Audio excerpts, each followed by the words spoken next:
Now on Inside California Politics, Governor Gavin Newsom launches his defense against the looming recall election. Is this a higher priority than wildfire prevention? Is it a higher priority than the health and wellness of the men and women behind me? While his Republican challengers ramp up their media campaign. This beauty has proven he can't do it. Pretty boy. This beast can. An analysis of their strategies and where support for the recall stands. Broadcasting across the Golden State, this is Inside California Politics. Thanks for joining us for Inside California Politics. I'm Frank Buckley in Los Angeles. And I'm Nikki Lorenzo in Sacramento. Governor Gavin Newsom coming out strong against the recall this week, calling it a waste of time and a waste of money. Now is not the time to waste hundreds of millions of dollars on a recall effort that is nothing more than a partisan power grab. Capitol insider Ashley Zavala joins us now with how both Democrats and Republicans are feeling about the fight for the governor's seat. Joining us now, Capitol insider Ashley Zavala. Ashley, this week we saw a couple of the better-known Republican challengers doing press. Caitlyn Jenner, the former Olympic champion and reality TV star, went on Fox News for her first interview since announcing. And then we saw John Cox, the businessman who lost to Governor Newsom by nearly 3 million votes, or 24% of the 2018 election, appeared at a news conference with a bear. That got a lot of attention. How is all of this being received by Governor Newsom's team? Well, Governor Newsom himself is not acknowledging any candidates that are entering the race, but overall, Governor Newsom's campaign is using Caitlyn Jenner specifically for fundraising purposes, mentioning her by name, her ties to Trump in efforts to raise funds for this campaign. But overall on John Cox, no mention at all there. The governor was asked multiple times about John Cox's appearance in Sacramento, and he just said that he's focused on other things.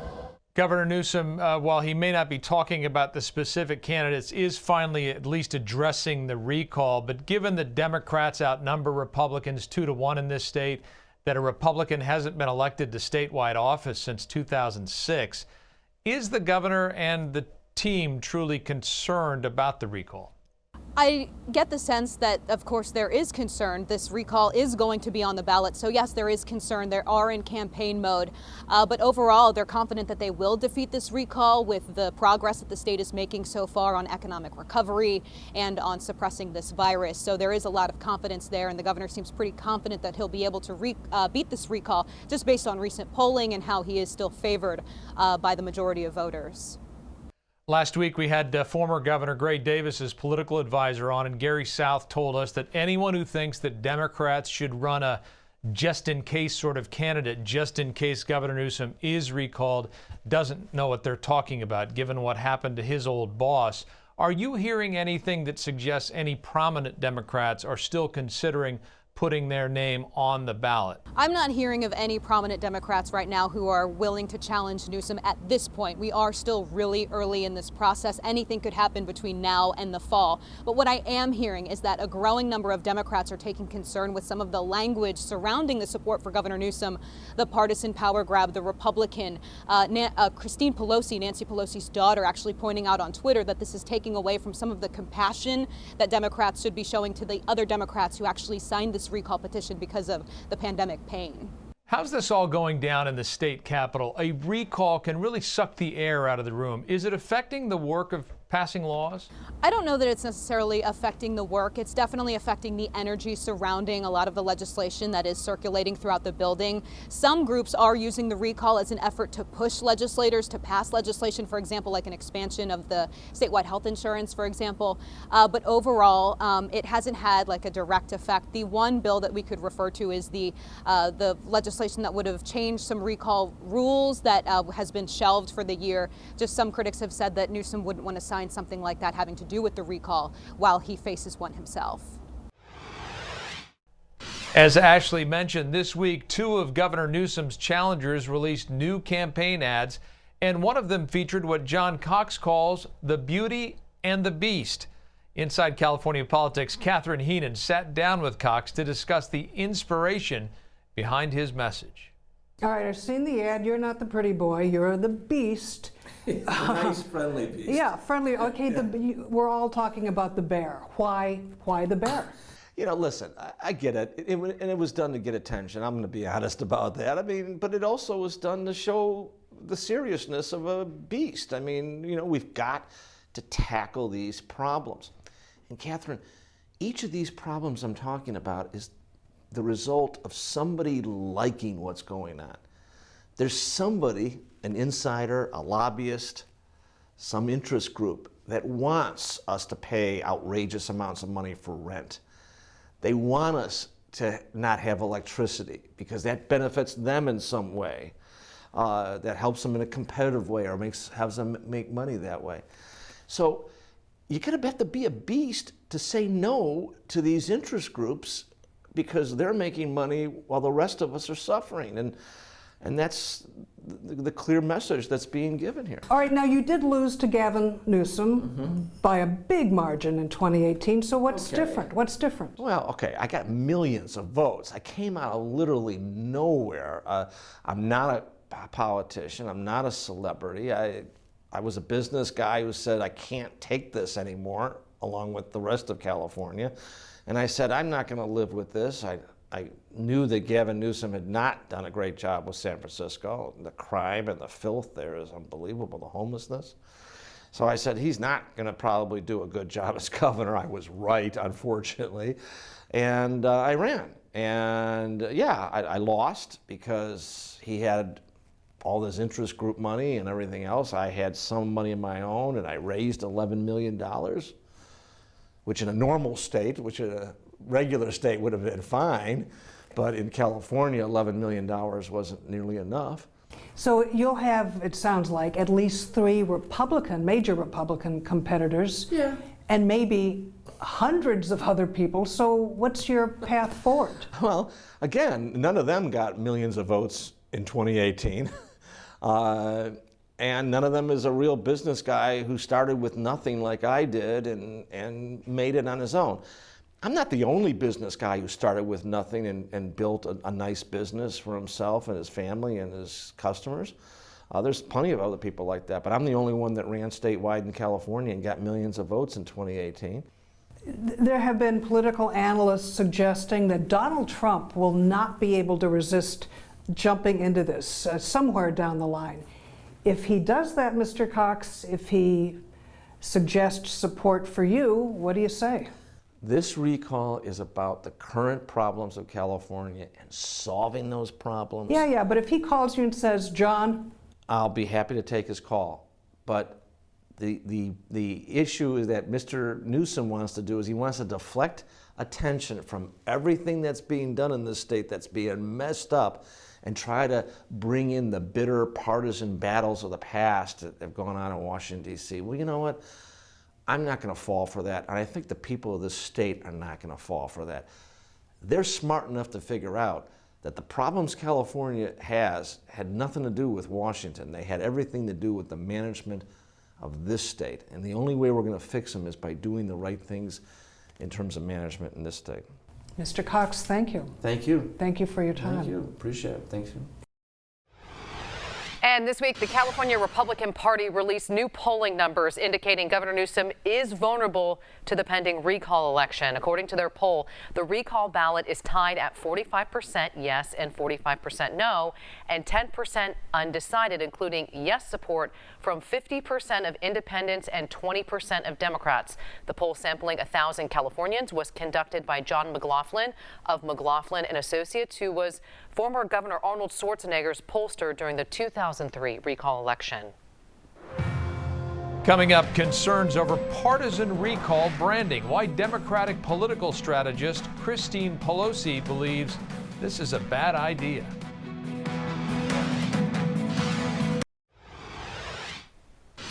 So far, Team Newsom has widely categorized the recall effort as a Republican power grab and purely partisan. Democratic political strategist Christine Pelosi explains why this is false and could also backfire on the governor. Christine, Team Newsom is calling the recall a Republican power grab. You made it clear at the state Democratic convention and on Twitter that you don't agree. Here's what you said about a speaker at the convention who argued that no Newsom voters had signed the recall On Twitter, you said that's false and offensive.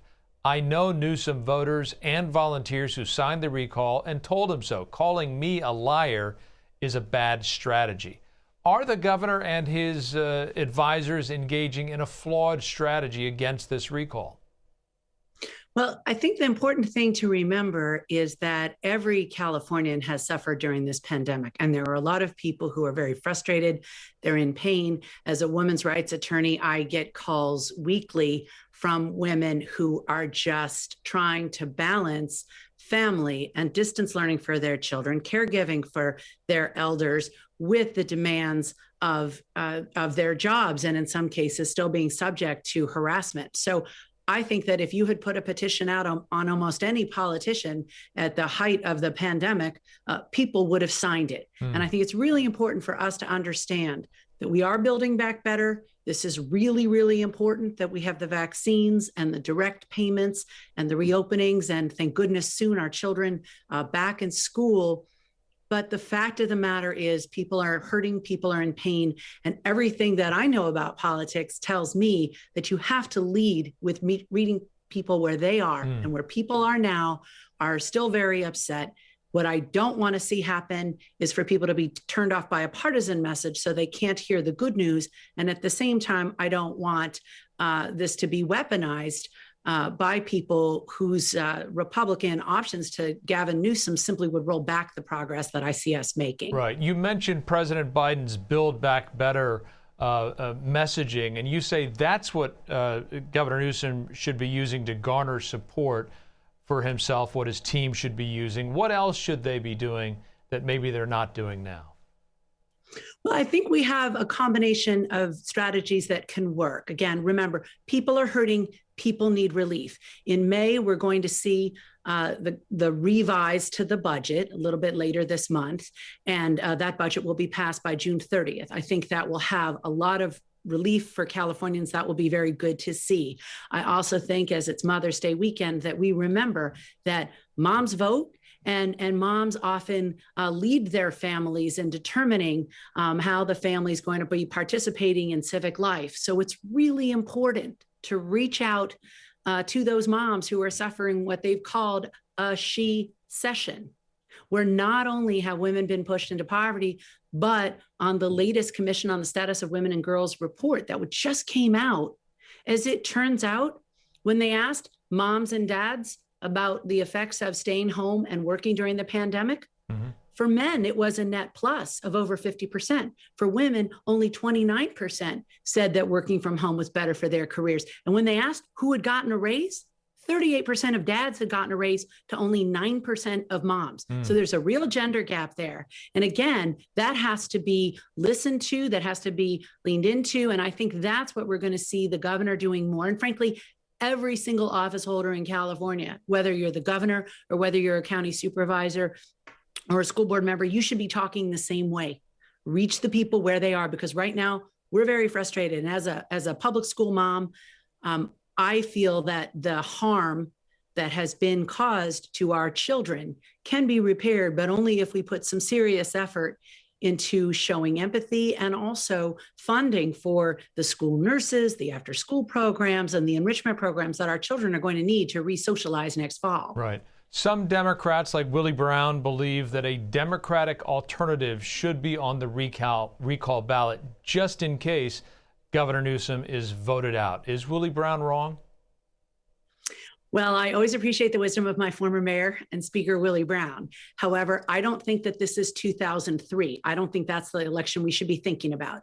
Politicos are comparing this to the Gray Davis recall, where having a Democrat on the ballot was actually very, very damaging to then Governor Davis when he was up against Arnold Schwarzenegger and that recall. But the fact of the matter is, Gavin Newsom can make our lives better in a way that Gray Davis can't. Gavin Newsom can see this recall as a wake-up call and give us more vaccines, more grants, more reopenings, more business opportunities. And that's what we need. I'm more concerned that this starts to look like the Tom Bradley election in 1982, where Democrats said after the election, we didn't want to vote for Tom Bradley. We didn't feel comfortable electing the state's first African-American governor, but we didn't want to tell people that.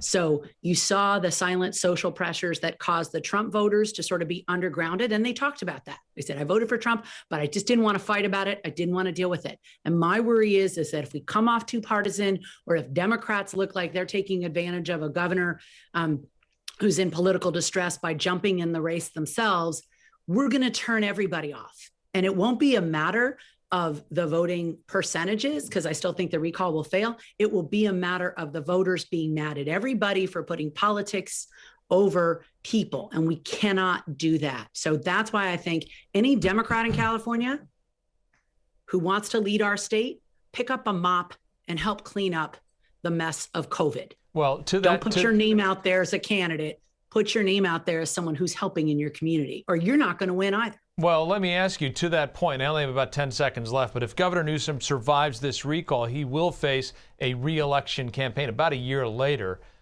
Can you now, as a Democratic strategist, say you would support the Newsom campaign, or should other Democrats be given a chance? I think if Gavin Newsom builds back California better, and he builds us towards better, and he survives this recall and goes on to continue to restore our economy and our emotional connections to each other, he absolutely should run for re-election, and he should not be opposed by a Democrat. All right, Christine Pelosi, thanks very much. Thank you. Coming up, a promise to clean up California, a compassionate disruptor, and the beast. Campaign ad manager Brad Todd analyzes these strategies to win Governor Newsom's seat.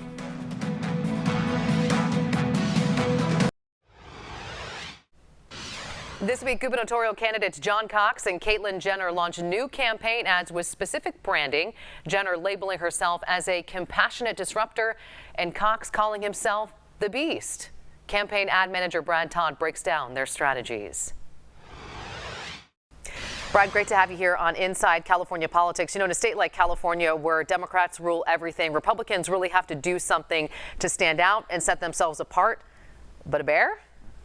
You may remember a few years ago we had Demon Sheep from this same ad producer who did John Cox's ad with the bear. I actually thought the bear was a good touch. You know, we know from ad testing that ads with one strong visual image are 85% more memorable than those without one. And so I think the bear definitely is catchy and it's sticky. I don't know if I would have combined the parrot with the bear in the ad. I think we might need to settle on an animal here rather than go to a menagerie. But I thought the bear was a good touch. All right, so let's take a look at this ad. We'll have you react on the other side, just in case our viewers haven't seen it. This is John Cox releasing the ad this week. The Beast, California needs beastly changes. This beauty has proven he can do it. Pretty boy. This beast can. All right, you see it there, the bear and the bird. Mm-hmm. For sure. You know, one thing about this ad that's important is it's a contrast ad. This recall election is going to be about Gavin Newsom, first and foremost. If recall Gavin Newsom doesn't get over 50%, then the winner of the beauty contest underneath it doesn't matter. And so all the campaigns who are trying to make the case why they should be governor, they first have to make the case for why to recall Gavin Newsom. You know, I made some ads several years ago when Governor Gray Davis was recalled from in California, and most of the focus of that race was on why Gray Davis should be recalled. I also worked in Wisconsin when Scott Walker was unsuccessfully recalled, and most of the ads in that race were whether he should be recalled or not. And so the challengers are going to have to make the case that Gavin Newsom has to go first. That's the number one job in this race. All right, so let's take a look at Caitlyn Jenner, the reality TV star who released her ad this week as well on social media. I came here with a dream 48 years ago to be the greatest athlete in the world. Now I enter a different kind of race, arguably my most important one yet, to save California. Calling herself a compassionate disruptor. You know, the best part about this ad is the fact that it very much paints the picture of a crisis that must be rectified. One thing we know about advertising is only crisis compels change. You're not going to convince the voters to fire the incumbent Governor Gavin Newsom. You don't paint a picture of a crisis that cannot be fixed with the status quo. And so I thought our ad really did a good job of contrasting what California should be with the state where it is now under Gavin Newsom. And again, this is a campaign to fire Gavin Newsom first and foremost. And so any ad that doesn't do that is probably not accomplishing what it needs to. All right, let's go to the candidate who says he is the best person, the best candidate that can beat Gavin Newsom, former San Diego Mayor Kevin Faulconer, bringing back the California promise. California has become the land of broken promises. I'm Kevin Faulconer, and it doesn't have to be this way. Okay, the former San Diego mayor hitting on some issues possibly?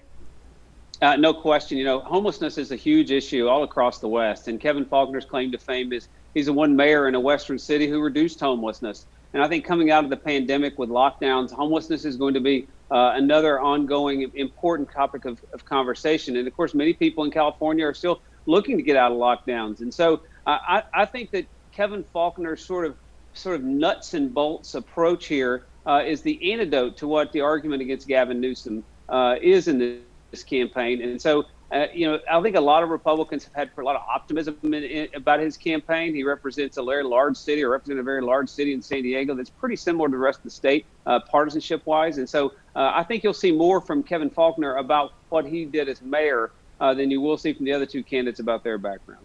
Expert campaign ad analyst Brad Todd, thank you so much for your time here on Inside California Politics. We appreciate it. Thanks a lot, Nikki. Really appreciate it. And stay with us here on Inside California Politics. We will be right back.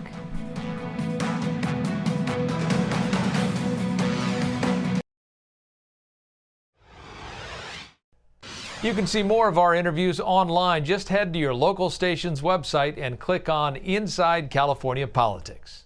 Thank you for watching Inside California Politics. We'll see you back here next weekend.